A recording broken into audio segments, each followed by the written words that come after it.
My dear friends, আমি doctor প্রদীপ মাইতি। আজ fever বা জ্বর নিয়ে কিছু বলছি।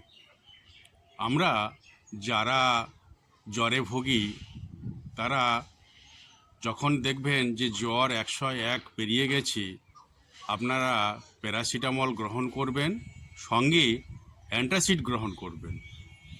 এবং এই জ্বর থাকাকালীন অনেকে ব্ল্যাঙ্কেট চাদর বেশি করে মুড়ি দিয়ে রাখেন, এটা করবেন না। আপনারা হালকা চাদর গায়ে দেবেন, রুমের মধ্যে হালকা পাখা চালিয়ে দেবেন, রুমটা যেন ঠান্ডা থাকে।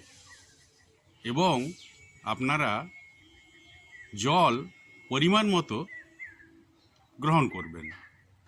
এবং অনেকে কি করেন যে প্যারাসিটামল খেয়ে একটু সুস্থ হলে বাইরে তারা কাজকর্মে বেরিয়ে যান, এটি আপনারা করবেন না।